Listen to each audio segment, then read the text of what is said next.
नातेपुते येथील रत्नप्रभा कन्या प्रशाला व ज्युनियर कॉलेज समोर दिनांक 30 जानेवारी रोजी रात्री 8:30च्या सुमारास अल्ताफ अखीर अत्तार राहणार खडक गल्ली नातेपुते तालुका माळशिरस, सूरज दिलीप वाघमारे राहणार 3 कॉलनी चाळ वालचंदनगर तालुका इंदापूर, अनिकेत महेंद्र रणसिंग, निखिल तानाजी हुलगे दोघे राहणार रणगाव तालुका इंदापूर, अनिल मारुती कारंडे राहणार निमसाखर तालुका इंदापूर यांनी गैरकायद्याची मंडळी जमवून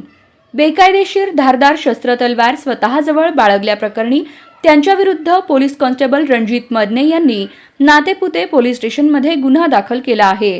नातेपुते येथील मार्केट कमिटी रत्नप्रभा कन्या प्रशाला व ज्युनियर कॉलेज समोर 5 इसम हे धारदार शस्त्र घेऊन कोणास्तरी मारहाण करण्यासाठी येणार आहेत अशी बातमी मिळाल्याने याबाबत प्रभारी अधिकारी यांना माहिती आदेशाने सहाय्यक पोलीस निरीक्षक Maharudra Parjane, police constable Ranjit Madane, police head constable Devidas Dhotre, police Ramesh Borate असे सदर ठिकाणी गेले असता त्या ठिकाणी अल्ताफ अखीर अत्तार, सूरज दिलीप वाघमारे, अनिकेत महेंद्र रणसिंग, निखिल तानाजी हुलगे, अनिल मारुती कारंडे हे गोळा होऊन बसले होते। त्यावेळी अनिल मारुती कारंडे याचे हातात एक लोखंडी तलवार होती। त्यांच्याकडे सदर तलवारीबाबत विचारपूस केली असता त्याने त्याबाबत उडवाउडवीची उत्तरे दिली। तसेच सदर इसमांकडे एक लाकडी मूठ असलेली स्टीलची तलवार, एक काळ्या रंगाची Splendor motorcycle number MH42 AB 3269, एक बिगर नंबरची लाल रंगाची TVS रायडर मोटरसायकल मिळून आली।